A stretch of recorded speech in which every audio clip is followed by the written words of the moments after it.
The Almighty's Conditions. Thousands of years ago, a mighty God lived among all the living creatures.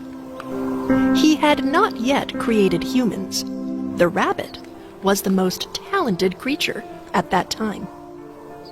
One day, Rabbit visited the god at his palace, which is also in the jungle. It is a pleasure having you in my palace. What can I do for you?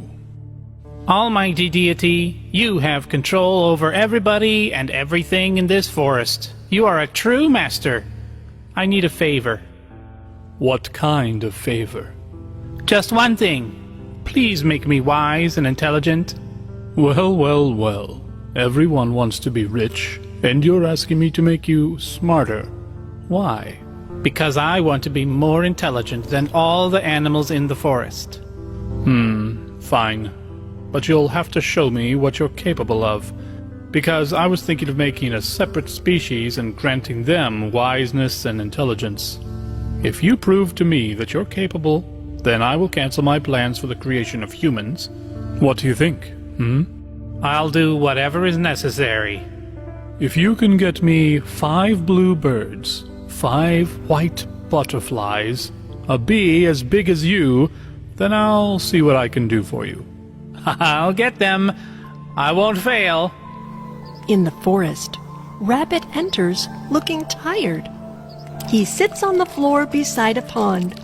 All kinds of animals enter and start drinking water from the pond. Then they leave. 5 bluebirds enter and drink water from the pond. Then they start playing and jumping.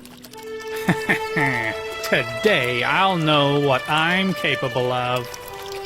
No, it can't be. It's not possible. That's not true. I cannot believe it. No, they are not that many. The 5 bluebirds approach him. Hey, Rabbit, what are you talking about? What's the matter? It's nothing. It's just impossible. Please, tell us what's wrong. Oh, someone told me that you could come with me, but I know that is impossible. You would get tired of the trip. Are you kidding? We never get tired. We always fly long distances. Flying doesn't make us feel tired. We can go with you wherever you go. The 5 bluebirds laugh and dance around the rabbit. Great! 5 white butterflies enter and start drinking honey from flowers by the pond. Wow, those are the most beautiful butterflies I have ever seen. But no, I don't think they can do that. That would be impossible. What am I thinking? The 5 white butterflies approach him. Hey, Rabbit, what are you talking about? What's the matter? Oh, it's nothing. It's just impossible. Please, tell us what's wrong. Well, someone told me that you could come with me, but I know that's just impossible. You would get tired of the trip. Are you kidding? You're not serious, right? We never get tired. We always fly long distances. Flying doesn't make us feel tired. We can go with you wherever you go. The 5 white butterflies laugh and dance around the rabbit. Great! A big bee enters and drinks honey from a flower. What a beautiful bee. But no, I don't think she can do it. That would be impossible. I must be crazy. The bee approaches him. Hey, Rabbit! What are you talking about? What's the matter? It's nothing. It's just impossible. Please, tell me what's wrong. Someone told me that you could come with me, but I know that is impossible. You would get tired of the trip. Are you kidding? No, you couldn't. I never get tired. I always travel long distances. Perfect. Let's go, everybody. Yeah. Hey, wait. You haven't told us where we're going. That's a big surprise. Is it good or bad? Oh, good, of course. Come on, before it gets dark. At the god's palace, the rabbit, 5 bluebirds, 5 white butterflies, and the huge bee stand before the god. I was waiting for you. The god was looking at the 5 birds, 5 butterflies, and the bee. I see you brought the company. Will you grant my wish now? I don't think so. Why not? If I make you more intelligent, I would be making a big mistake. How come? Because you are already very intelligent. Then, am I more intelligent than the other animals in the forest? You've always been smart, but you didn't know it. What is your wish? They all start talking at the same time. Rabbit leaves the palace, walking out triumphantly. The end.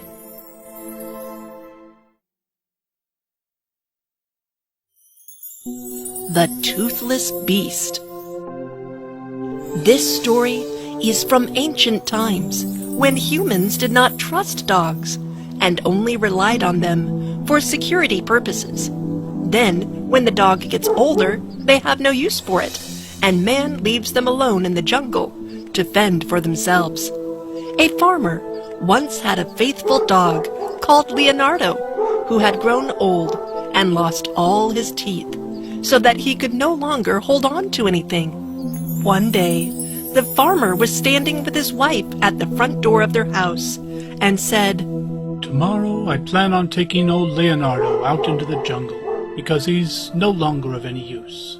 His wife, who felt pity for the faithful beast, answered, He has served us so long and been so faithful that I think we should give him what he's earned. What? You're not very smart. He doesn't have a tooth left in his mouth, so there's not a thief in the world who would be afraid of him. So now he can leave. He has served us well, and for that he has good food to eat. The poor dog, who was lying stretched out in the sun not far off, had heard everything and was sorry that tomorrow was to be his last day. He had a good friend, the wolf, and he crept out in the evening into the forest to him and complained of the fate that awaited him.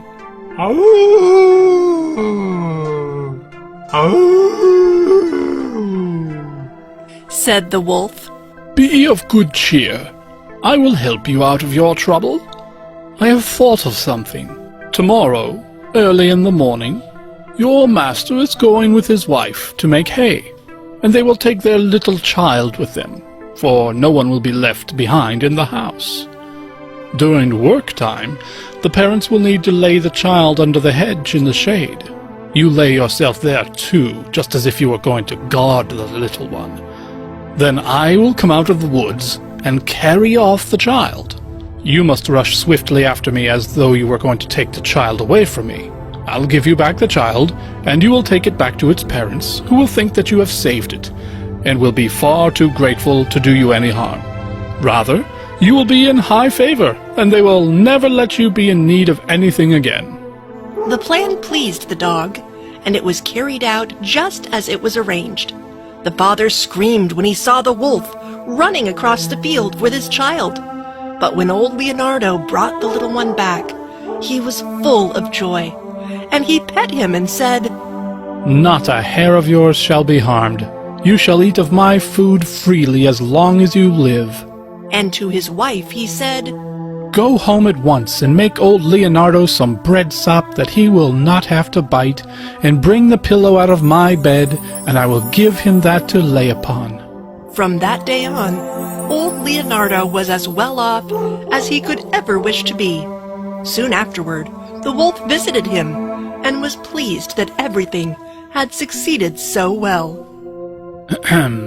For payment of the favor I did for you, you will turn a blind eye. When I have the chance, I carry off one of your master's fat sheep. Don't count on it. I will remain true to my master.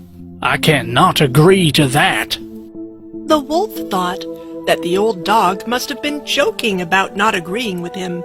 So, one night, he came creeping about in the night and was going to take away the sheep. But the farmer, to whom the faithful Leonardo had told the wolf's plan, caught him and dressed his hide soundly with the flail.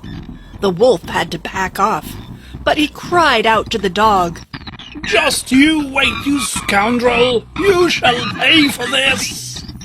The next morning, the wolf sent the wild boar to challenge the dog to come out into the forest so that they might settle the so-called agreement that the wolf thought was broken.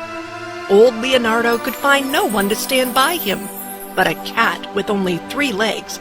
As they went out together, the poor cat limped along, and at the same time stretched out her tail into the air in pain. The wolf and his friend were already at the spot appointed, but when they saw their enemy coming, they thought that he was bringing a sword with him, for they mistook the outstretched tail of the cat for a sword. And when the poor cat hopped on its 3 legs, they could only think every time that it was picking up a stone to throw at them. So they were both afraid. The wild boar crept into the underbrush, and the wolf jumped up a tree. The dog and the cat, when they came up, wondered why there was no one to be seen. The wild boar, however, had not been able to hide altogether, and one of his ears was still visible. While the cat was looking cautiously about, the boar wiggled his ear. The cat, who thought it was a mouse moving, jumped upon it and bit it hard. The boar made a fearful noise and ran away, crying out, Spare me, please! Please, the wolf is up in the tree! The dog and the cat looked up and saw the embarrassed wolf, who was ashamed of having shown himself to be afraid, and he made friends again with the old dog. Then the 3 of them lived happily ever after, till the day when Leonardo passed away, on the loving laps of the farmer and his wife. The end. The Frog and the Grasshopper. Once upon a time, 2 friends were living in the Amazon rainforest. Their names were Mr. Grasshopper and Mr. Frog. They were best friends, but they never invited each other at their home for any reason. One day, they were sitting beside the lake. The grasshopper and the frog lied on their backs on the ground, side by side, gazing at the sky. What a beautiful day. Yes, it is. Do you come down here often? Once in a while. I spend most of my time in the well, you know. Yeah, I don't like wells. They're too dark. You should come down one day to visit me. I have an idea. Why don't you come down to the well tonight for dinner? My wife will prepare a special meal. I'll light some candles. Please say yes. Well, sure. Why not? Good. I should go. I have to get everything ready. See you then. After the frog left, Grasshopper kept staring intently at the blue sky and thinking about what to wear for dinner that night. That evening, Grasshopper arrived at the well. There were some candles lit. The frog was sitting at the table, and Frog's wife greeted the Grasshopper. "Please come in, Mr. Grasshopper." You have a lovely home, Mrs. Frog. "Thanks. Honey, your friend is here. Tell him to come in. Please, join us at the table. Dinner is ready." Grasshopper and Frog's wife walked over to the table and sat down. I'm glad you came. You have a nice home, and it's not too dark like I thought it would be. Oh, no, it's not. I lit some candles for you. Yes, that's very nice of you, especially because I don't like to be in dark places. I already washed my forelegs. You can do the same. There's a water jar over there. Oh, good. Grasshopper washes his forelegs and makes a loud noise. My friend, can't you leave your chirping behind? Grasshopper sits at the table and tries to eat without rubbing his forelegs together. But it is impossible. You're chirping again. Be quiet. I can't eat with such noise. I'm so sorry, my friend. Honey, you are being rude. Grasshopper gets angry. I can't eat. Anyway, I'm not hungry. Oh, but I am so sorry, Mr. Grasshopper. Don't you worry, Mrs. Frog. You know what? Come to my house tomorrow night for dinner.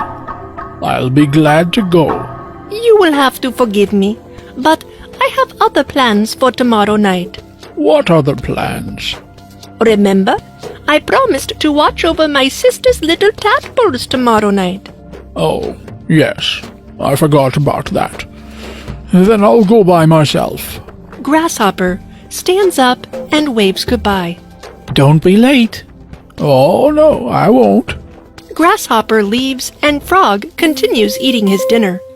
The very next day, at dinner time, Frog hops toward the Grasshopper's house. Oh, I feel terrible. Last night I was rude to my friend. I feel so guilty for the way I treated him. As soon as I get there, I'll tell him how sorry I am. Frog arrives at the Grasshopper's house. Wow, you're early. Hello, my friend. I came early because I wanted to tell you. Grasshopper interrupts Frog. No more talking. Come, please join me at the table. But I need to tell you something. Grasshopper interrupts Frog once again. Dinner is getting cold. I already washed my forelegs. There's a water jar over there so you can wash your legs too. Oh, good. I'm starving. Frog hops over to the water jar and washes his legs. Then he hops back to the table. Oops, you better go back and wash again. Why? What did I do wrong? After all that hopping in the dirt, it made your forelegs dirty again. Frog hops back to the water jar. He washes his legs again. Then he hops back to the table. Looks delicious. Stop! Now what? Please don't put your dirty paws into my food. Go wash your hands again. Frog gets angry. You just don't want me to eat with you. You know very well that I must use my paws and forelegs in hopping about. I can't help it if they get dirty while hopping between the water jar and the table. You're the one who started it last night. You know I cannot rub my forelegs together without making a noise. Well, yes, but that's why I came early, to tell you how sorry I am. Frog heads toward the door. Where are you going? I'm going home. Please come back. Forgive me. Do you still want to be my friend? Of course. Come back. Let's enjoy dinner together. We've both learned a lesson. You have to accept me as I am, and I will accept you as you are. Frog sits down at the table, and both start to eat. Oh, this is the best food I have eaten in a long, long time. And there's more in the kitchen. The end.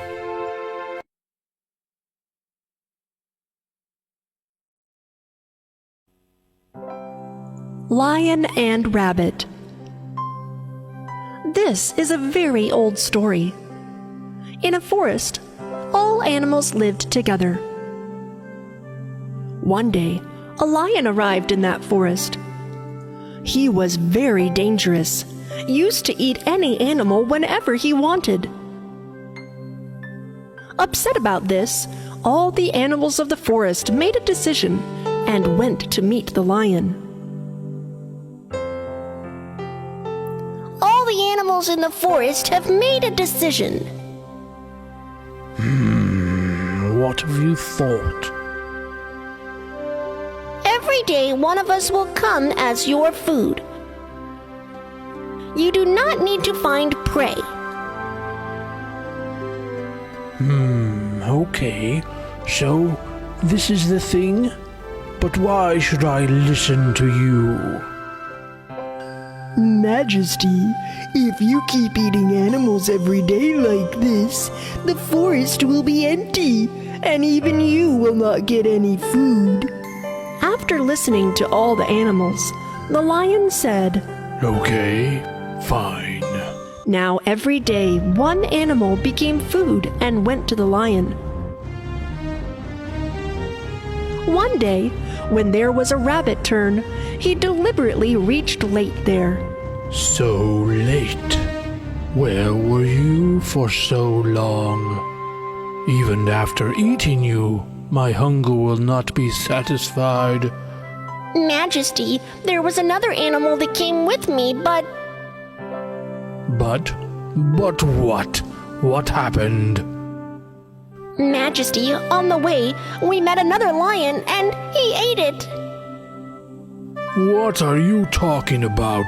There can be no lion in this forest except me. Where is that lion? Show me. How did he dare to eat my food? Let's go, Your Highness. I will take you there. The rabbit took Lion to a well. Majesty, that lion is hiding in this well. The lion sneaks peek into that well. He saw his reflection in the water. The lion jumped into the well to kill the other lion, and he drowned. The little bunny saved his life and life of other animals with his wisdom. All the animals were not tired of praising the rabbit. And after that, the animals started living happily. The end.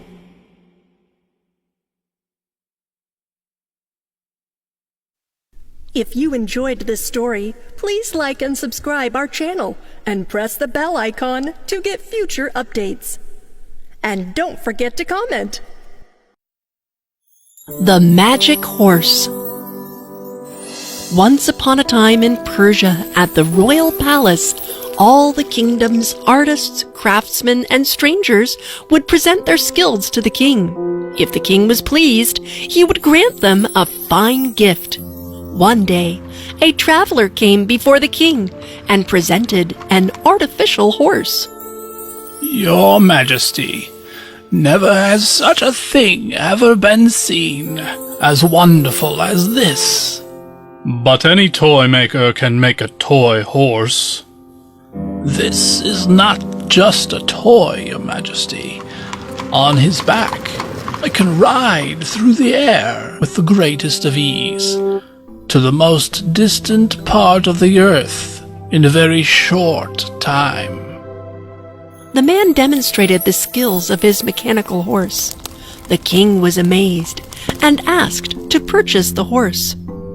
Oh, Your Majesty, I couldn't possibly sell such a valuable horse for mere money. Well then, so what do you want? I must have this horsey. The stranger thought for a moment and then offered to give him the horse for free if the king would give him the hand of the princess. The king was about to agree when his son, Prince Darius, came into the room and spoke up in protest. Forgive me, father. Were you just about to let this guy marry my sister in exchange for a toy horse? The king, somewhat embarrassed, denied it and asked his son to examine the horse. Prince Darius approached the horse. He leapt onto the saddle and pulled the lever. In an instant, the horse rose high into the air. The king was very pleased, but suddenly realized that his son was so high he could be hurt. He ordered the guards to seize the traveler and put him to prison. Far away in the sky, Prince Darius was carried through the clouds with breathtaking speed. He tried using the lever to turn the horse off, but it did nothing. But he examined the horse further and found another lever, and when he moved it, the horse started to descend. The prince came down close to the ground. Spotting a rooftop higher than all the others, he landed the horse upon the roof of the palace. He came to some steps below. A princess had already been awakened by the sounds she had heard on the roof. She instructed her guards to bring the trespasser to her. The guards brought the prince before her, and he fell on his knees. Forgive me, princess, for awakening you. I am the son of a king. That means I'm a prince, and that's the most important thing about me. The lady was Princess Nadia, the daughter of the King of Bengal. The princess felt glad to hear all about his adventure. Over the next few days, the two of them got to know each other, and before long, they fell in love. One afternoon, the prince said to her, Ah, my princess, I was thinking about our future, and I must go back to my kingdom and ask my father for permission for our marriage. Plus, he would like to know that the magical flying horse didn't smash me into the ground. Want to come? She agreed. The next morning, they went to the magical, dangerous mechanical horse. Flipping the lever, the two took off, and in 30 minutes, they had arrived at the capital of Persia. The prince first took the princess to a cottage in the woods near the palace. Stay here while I go get the toy maker out of prison before he's executed, and I'll mention to my dad that I'm not dead. Most of all, I want to tell my father about you. He'll prepare a reception to welcome a princess. Then, maybe after dessert, I'll tell him I want to marry you. He explained to her how to operate the magic horse in case she might need to flee for safety while he was away.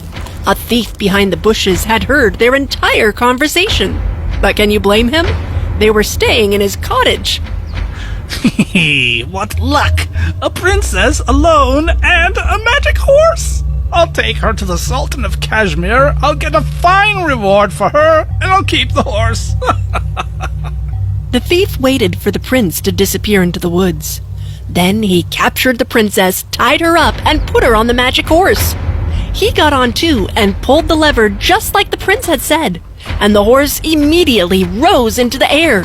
The prince, still on the ground, in the woods, was surprised to hear the cries of his princess flying high overhead. And he could do nothing about it.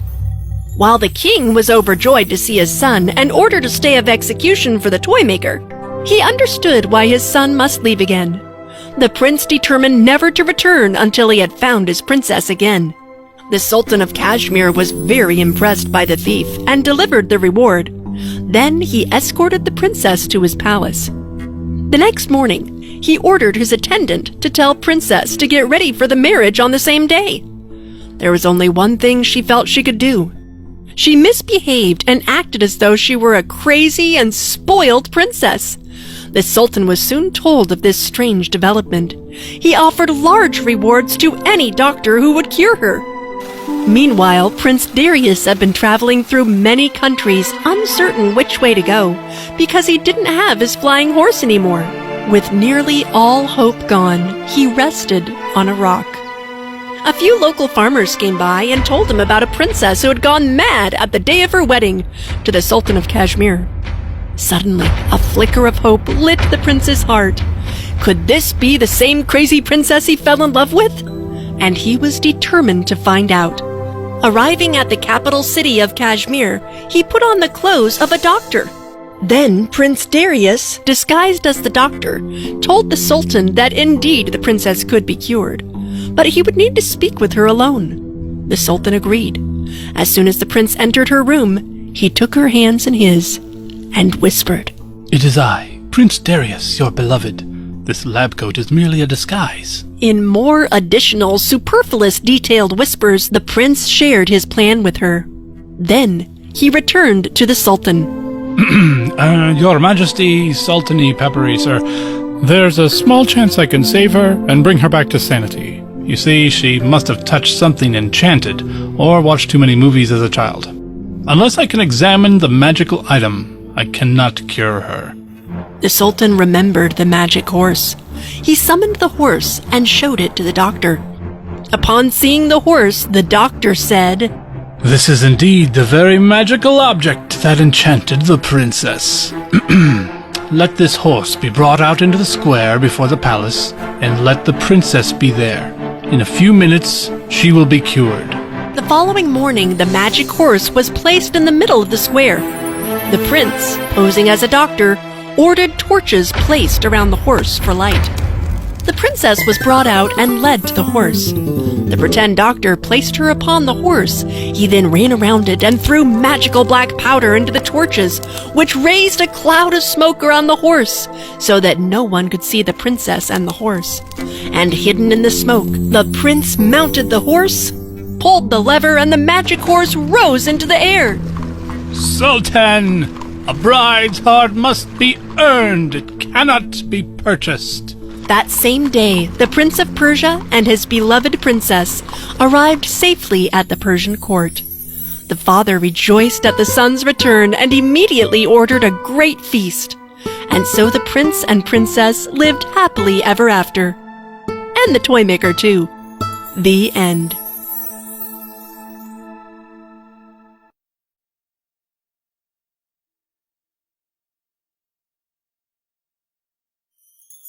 The Fox and the Stork.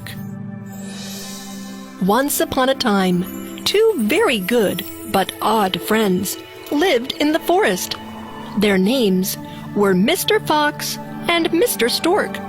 The fox was very cunning, and the stork was not so smart. One day, the fox invited the stork to dinner. We never invite each other to dinner, ever. Would you like to come to dinner at my place?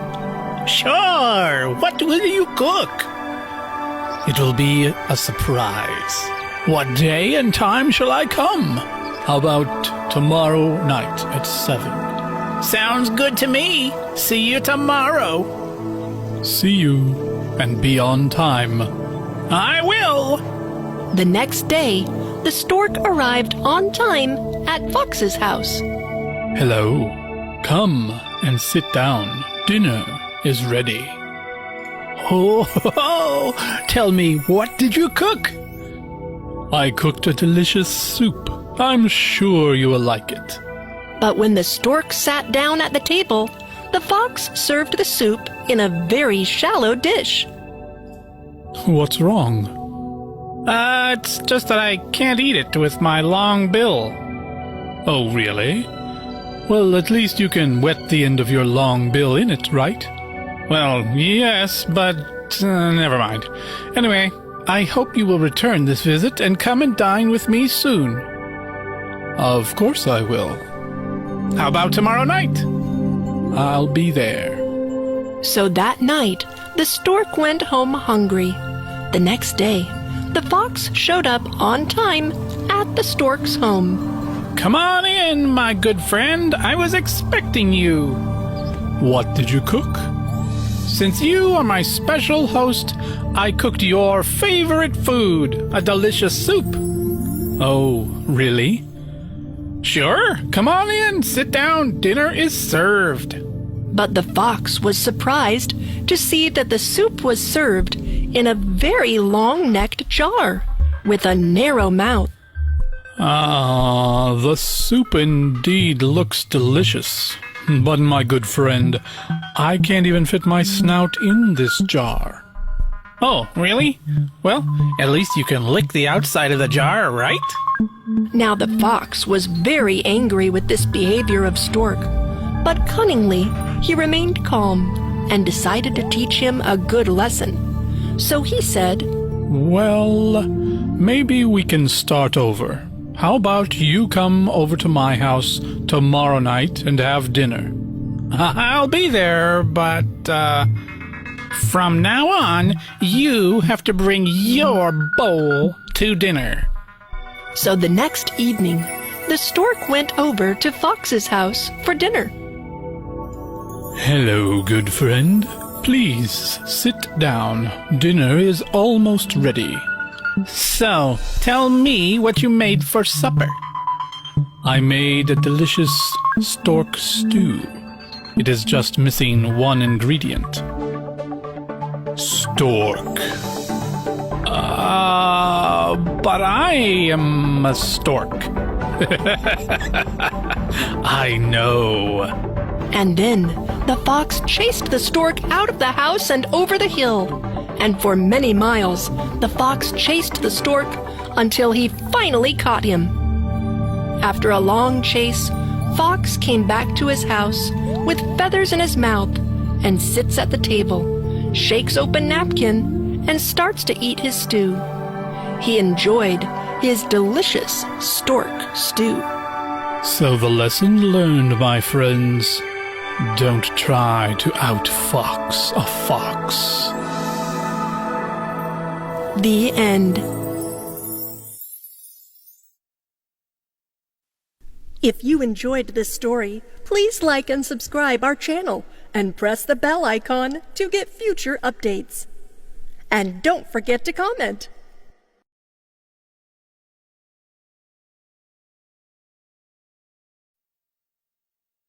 Tit for Tat. Once upon a time, there lived a man called Chester, who was very rich, but at the same time, as stingy and miserly as he could be. He had a housekeeper called Magda. In his young days, Chester had been one of the most active kids in the neighborhood, but as he grew old and stiff, he found it very difficult to walk, and his faithful servant urged him to get a horse. At last, Chester betook himself one day to the market, where he had seen a mule, and which he bought for 7 gold pieces. Now, it happened that 3 thieves were hanging about the marketplace, who much preferred living off of other people's hard work instead of their own. As soon as they saw that Chester had bought a mule, one of them said to his 2 companions, My friends, this mule must be ours. But how shall we manage it? We must all 3 station ourselves at places along the old man's homeward way, and must each in his turn declare that the mule he has bought is a donkey. If we stick to our story, the mule will soon be ours. This plan quite satisfied the others, and they all split up to wait for him along his path. When Chester came by, the first thief said to him, God bless you, my fine gentleman. Thanks for your courtesy. Where have you been? To the market. And what did you buy there? This mule. Which mule? The one I'm sitting upon.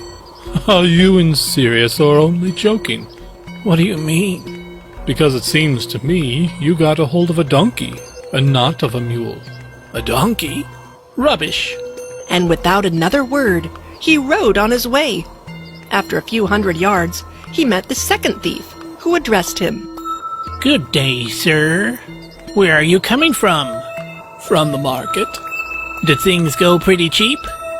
I should just think so. And did you make any good bargain for yourself?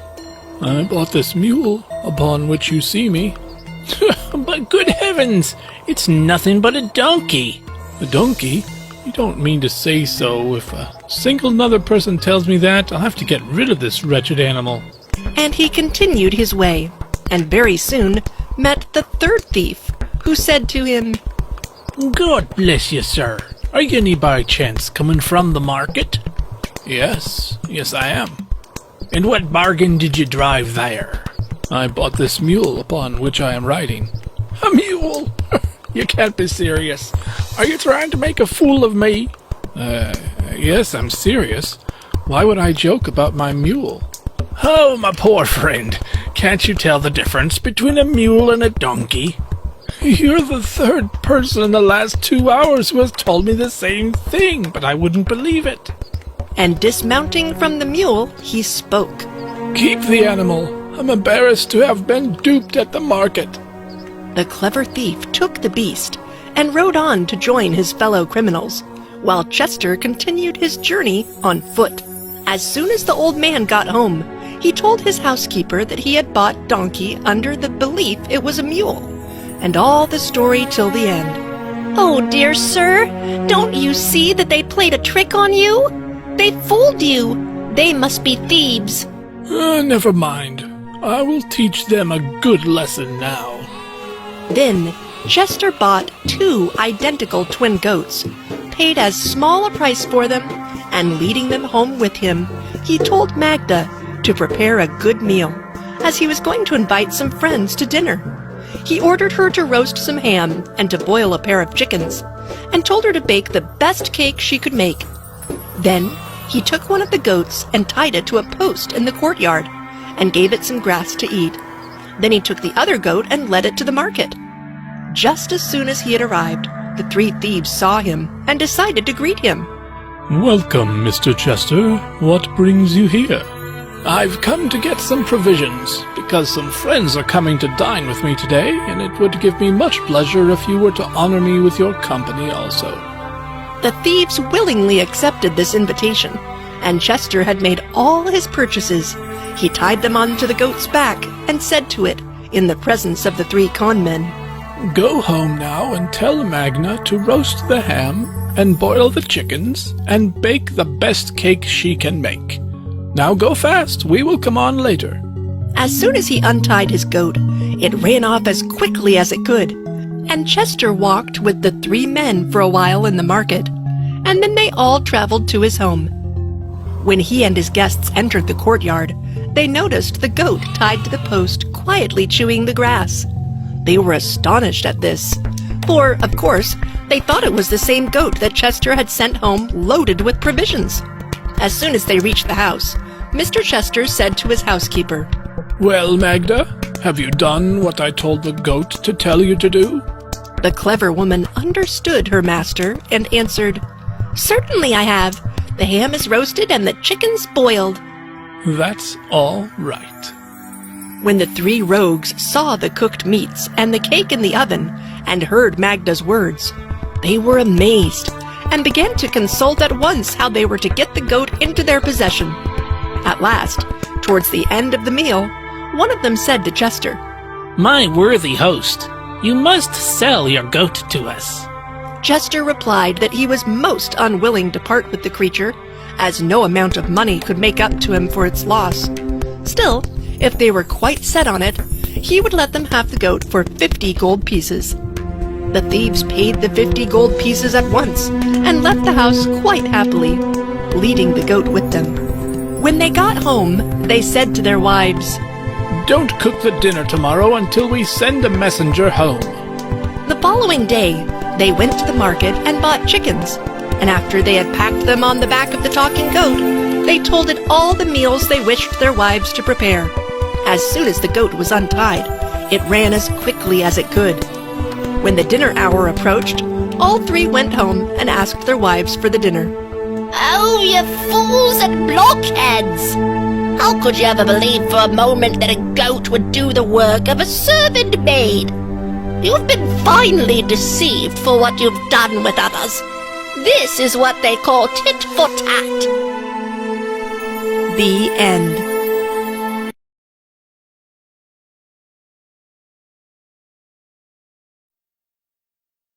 The Magic Stag. There were once a brother and sister who loved each other dearly. Their parents were dead. When they were very young, their mother had died and their father was ill. Before their father died, he married again.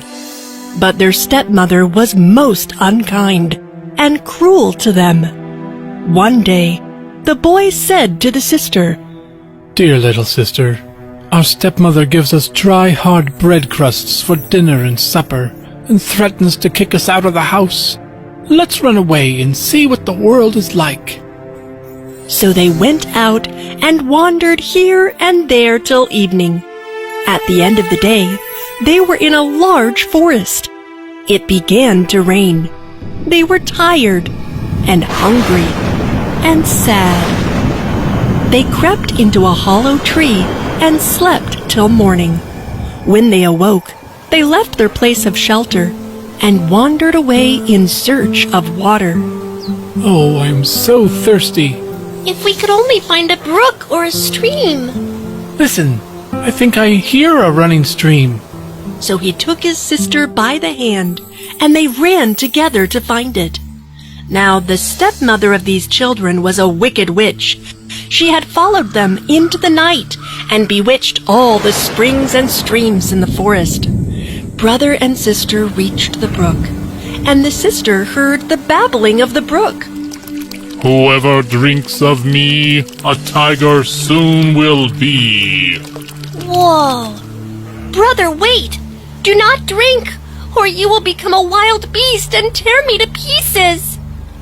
Thirsty as he was, the brother conquered his desire to drink at her words, and said, Dear sister, I will wait till we come to a spring.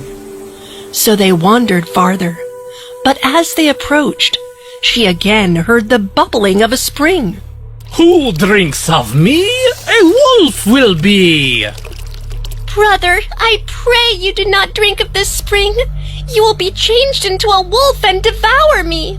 Again the brother denied himself and promised to wait. But he said, At the next stream I must drink. My thirst is so great.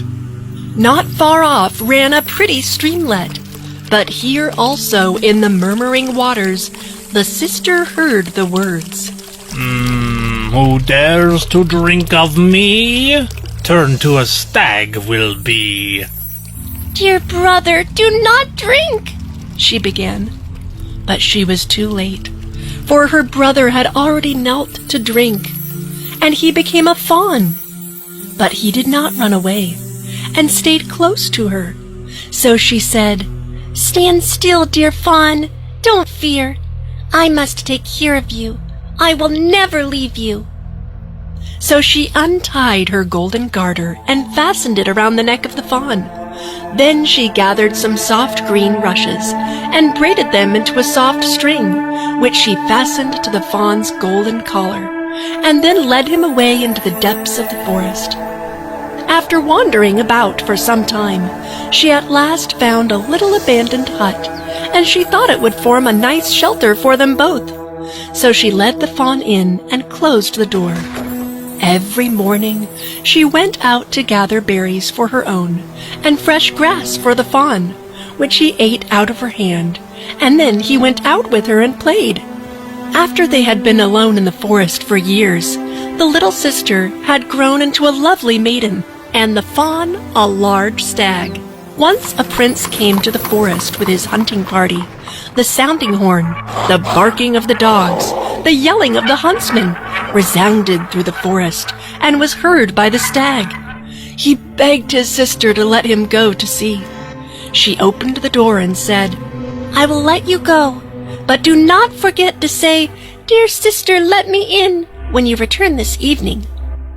The chief hunter very soon spied the beautiful stag with the golden collar, pointed it out to the prince, and they determined to hunt it.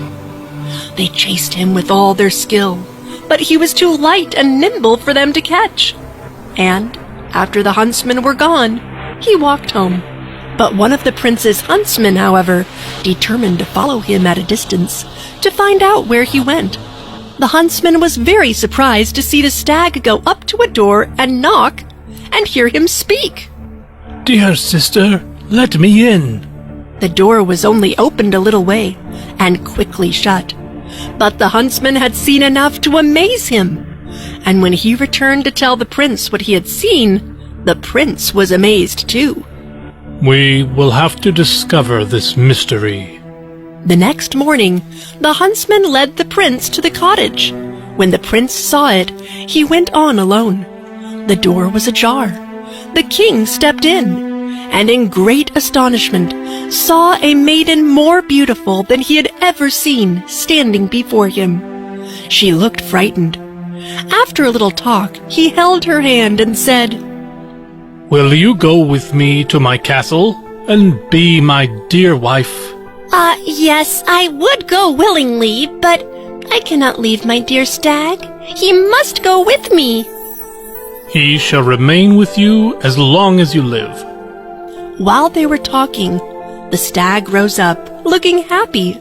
Soon after, their marriage was celebrated with great splendor. The wicked stepmother who had caused these two young people such misery heard of their happiness. Envy and malice arose in her heart, and she has sworn to destroy them. She disguised herself as a nurse and came to the castle when the queen had a baby, and the prince hired her to take care of the queen and newborn. She locked the queen up in the bathroom and picked a baby from his cradle to throw him out of Queen's balcony. But then the stag came to rescue, and he saved his nephew. The king came into the queen chambers, and he saw that the stag was protecting the baby from the nurse, and the queen recognized her as the witch stepmother. She told the king how cruelly she had been treated by her stepmother, and so the king sent her to the prison. The stepmother realized her mistake, and so she broke the spell, which held the queen's brother in the form of a stag. He appeared before them, a tall, handsome young man. After this, everyone lived happily and peacefully for the rest of their lives. The end. If you enjoyed this story, please like and subscribe our channel and press the bell icon to get future updates. And don't forget to comment. The Magical Wishing Pond. Once upon a time, there was a little princess named Jasmine. She was her father's only child, and she was spoiled. She was very stubborn and very selfish. She was always hungry for delicious food. One day, a magician visited the king to give him blessings and to warn him about a magical wishing pond within his dynasty. O king, I came here to give you an ominous warning. Ooh, about a wishing pond in your state, which is... At the same time, little Jasmine was passing by the courtroom, and she saw the magician talking to her father. She got excited when she heard about the magical wishing pond. As soon as she heard about a magical wishing pond, she ran to her room without staying to listen to the magician's full sentence. I must go to the magical wishing pond to ask for delicious food. The next day morning, Jasmine hurriedly got ready and started her journey towards the pond. At noon, she reached it with few gold coins in her pocket. She wanted to wish for many things, like a delicious cake, ice cream, hamburger, pizza, crispy turkey, chocolates, cookies, and many more. But when she read the warning sign at the pond, she was disappointed. It said, 1 wish per person. Magic pond, give me a wish. Grant me a food pot, which will give me a treat. Suddenly, a magical pot came up from the pond, following a whisper. Here is your wish. What you ask for. Follow my instructions, or it will work not. You have to say 3 magical words. Ting, tong, twang. Then the magical pot will begin making delicious food. It will fulfill your hungriest desires. But do not forget to say stop pot stop, or else it will make food non-stop. Okay, whatever. Jasmine came back to her palace. She was very curious about the magical pot and mumbled the magical words. Ting tong twain, I want chocolate cake and cocoa pudding. Magically, the pot started making a fountain of chocolate pudding and cake. Jasmine dove in and ate as though she were starving. Days and days passed as she asked for her every kind of food she could think of. She started to gain lots of weight.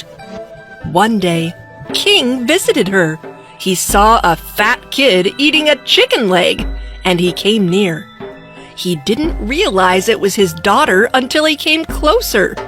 He was surprised and said, Oh, my dear princess, what have you done to yourself? Father, I visited a magical wishing pond a few days earlier and asked for a magic food pot. Now, for the last few days, I've been making wishes for food, and last night I forgot the magical words to stop the pot. The king realized how selfish and greedy she was, and he held the crying princess in his arms and said, Dear princess, you never listen to anyone. I know you heard that magician talk about the magical wishing pond, but you must not have listened to everything he said. Oh, King, I came here to give you an ominous warning. Ooh. A wishing pond in your state, which grants wishes, but those wishes always come with a consequence. It is an evil magical pond. I suggest you destroy it as soon as possible. Now you know, my dear princess, why this is happening. Then the king summoned his guards and ordered, Pick up that pot and burn it in the fire. Immediately, guards followed the instructions, and they put the pot in the burning stove and watched till it melted and turned to ashes. Afterward, the princess started to do daily exercise, and soon she came into her original shape. After that, they lived happily forever. Moral of the story: never act on half-heard stories. The end.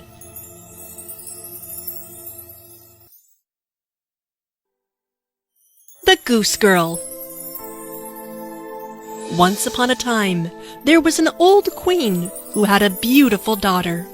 And when the princess grew up, she was betrothed to a prince who lived in a far, far away kingdom. Mother, do I have to do this? Yes, my dear daughter. I gave the prince my word that you would marry him. But I want to stay here with you. I am old, and I will soon be gone. I want you to have a husband who will protect you. I don't want to leave you, Mother, but if you say so, I will go. I don't want you to go alone, so my maidservant, Aisha, is going with you. Is your horse ready? Yes, Mother. We are both ready to go now. Remember that Aisha is loyal to me, and I'm sure that she will tell me everything that happens to you. Yes, I know, Mother.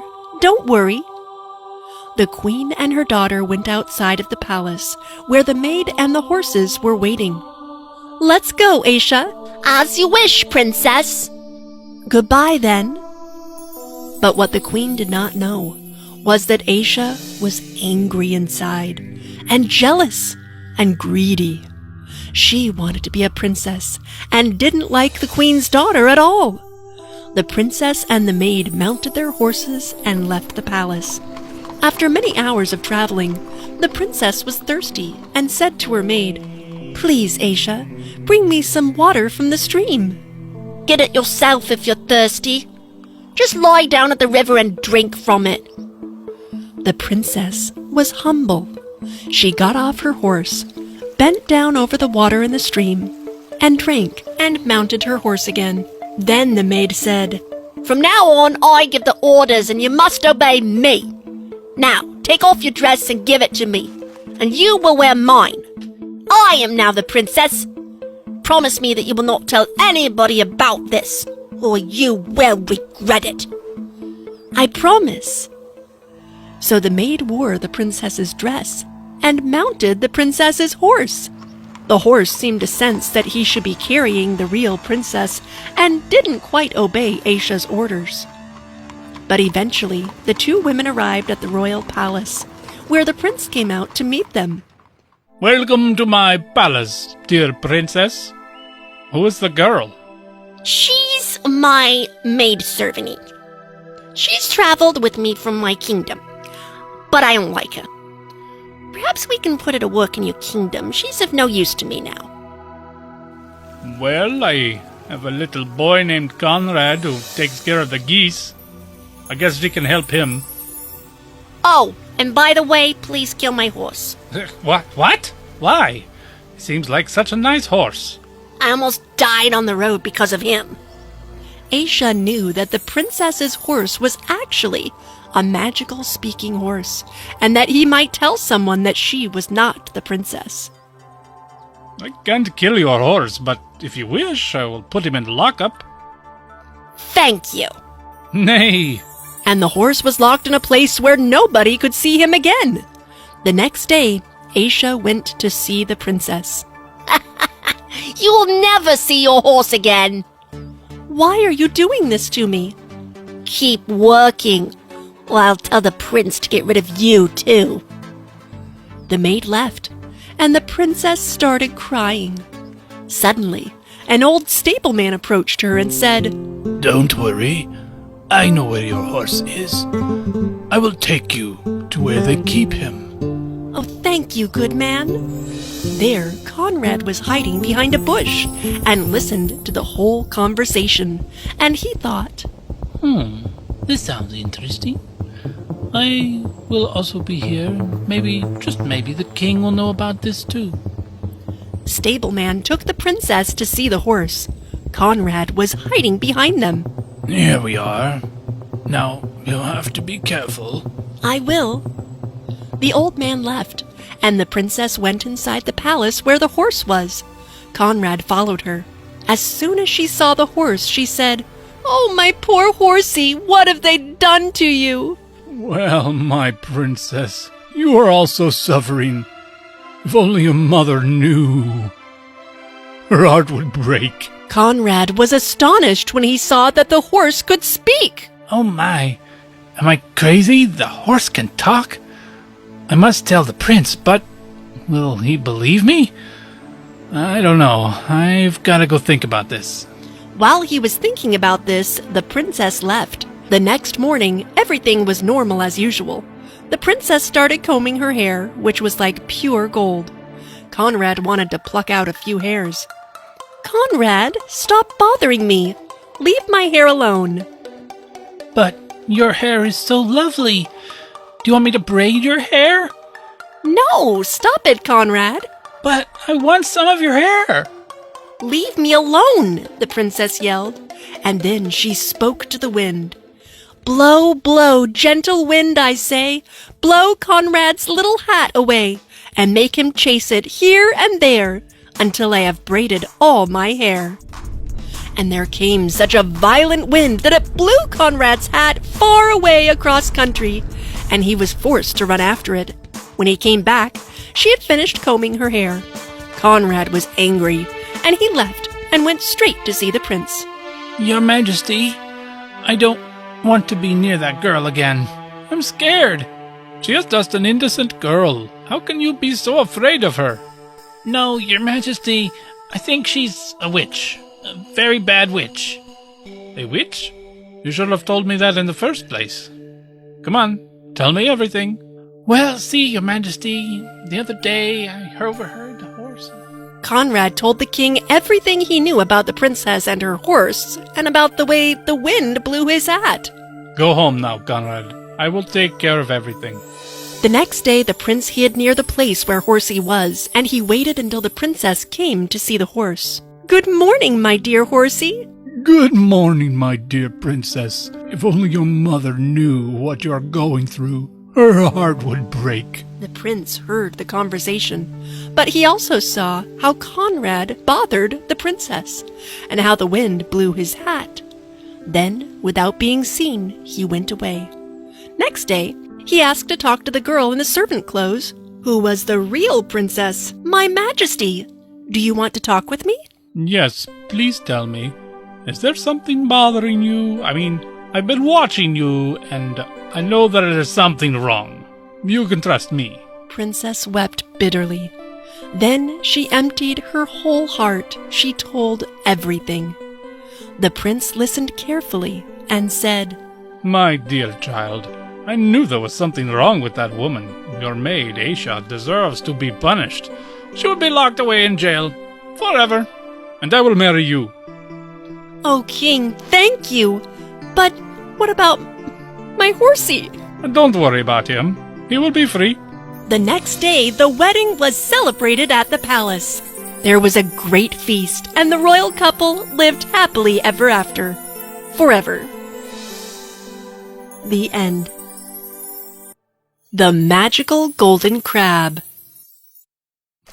Once upon a time, there was a fisherman and his wife named Jack and Ilsebil, who lived together in a filthy shack near the sea. Every day, the fisherman went out fishing. Once he was sitting there fishing and looking into the clear water. His hook went to the bottom, deep down, and when he pulled it out, he had caught a large golden crab.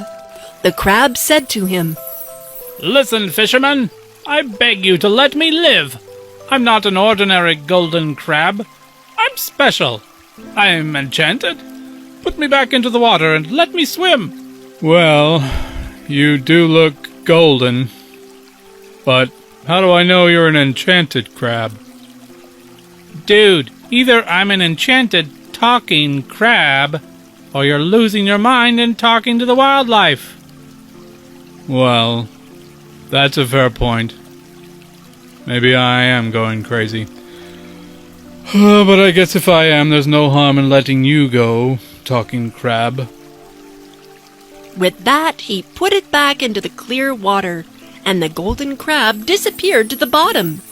Then the fisherman got up and went home to his wife in the filthy shack.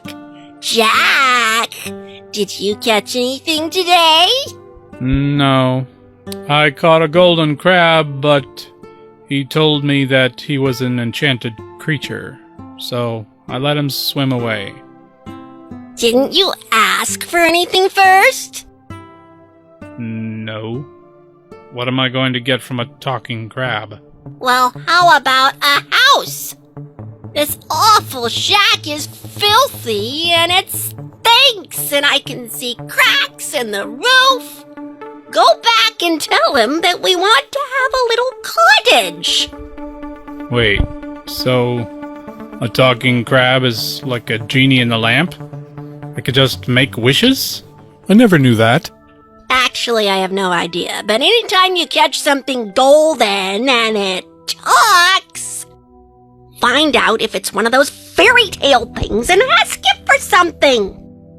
The man did not want to go back outside, but he didn't want to argue either, so he went back to the sea.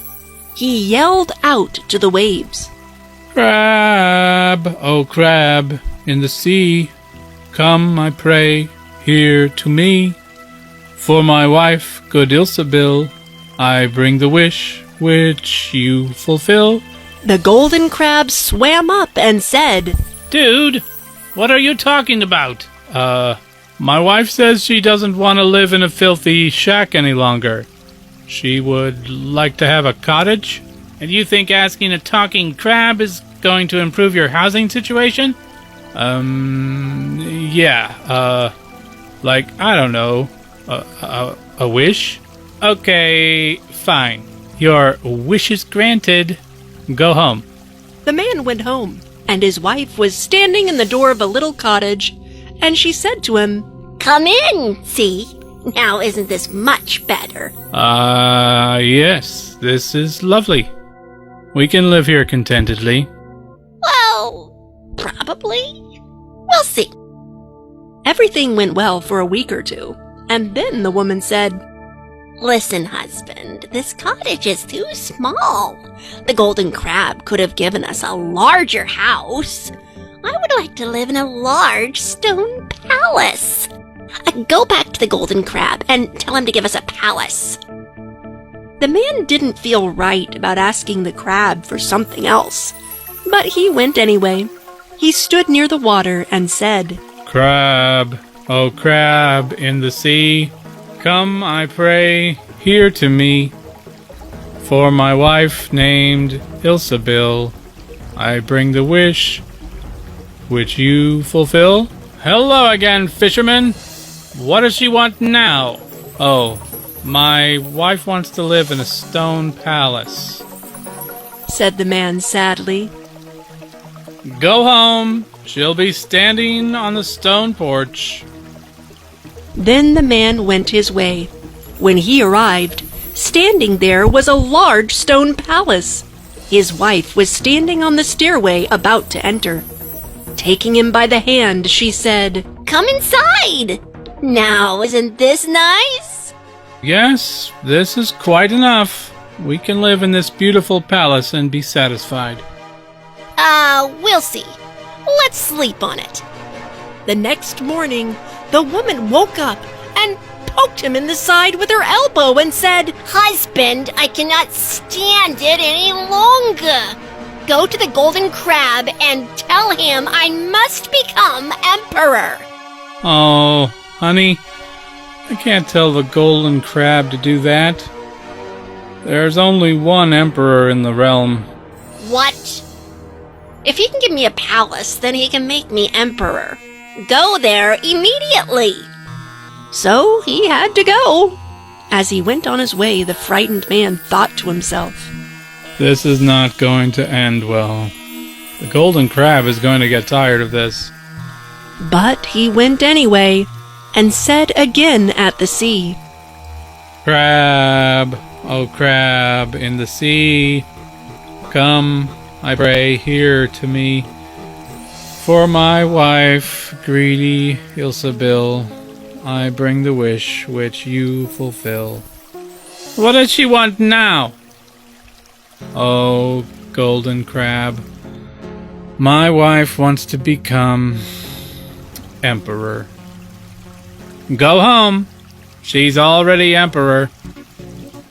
Then the man went home, and when he arrived there, the entire palace was made of polished marble. He went inside, where his wife was sitting on a throne made of gold, and she was wearing a golden crown. When they went to bed, she was still not satisfied. Her greed would not let her sleep. She kept thinking what she wanted to become next.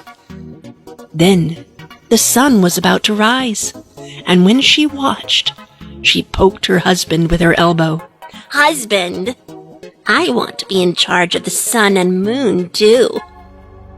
She looked at him so sternly that he shuddered. Go to Crab immediately. I want to become God. The fisherman fell on his knees before her. Ilsebil, this has gone too far. I beg you, be satisfied and content where you are. Anger came over her.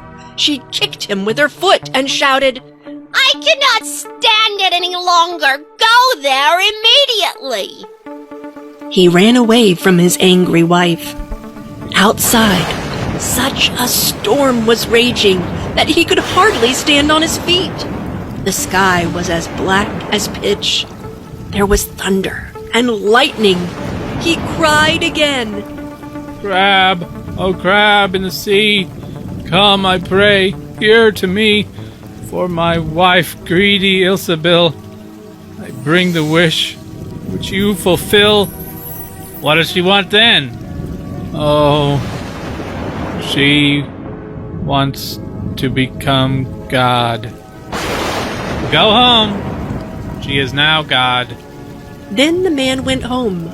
Arriving there, everything was gone like there was nothing in there ever before. And he can't see his wife anywhere. He hurried back to the crab and asked, Where's my wife? God is present here and everywhere. Nothing exists separate from the one God, because God is present everywhere. You can't see your wife, because now she is everywhere. The fisherman wept bitterly, and he asked for mercy. The fisherman had spared his life only once, but the golden crab felt bad for him, and he said, Now I can fulfill your wish just once more, but ask wisely. Please, I want to see my wife happily standing at the door of our old shack. Go home. Your wish is granted. By saying this, the golden crab disappeared, and the fisherman went back to his home, and then he sees his wife standing in the door of his old shack with a pretty smile on her face. After this, she remained content and loved living together with her husband, and they lived happily ever after. The end.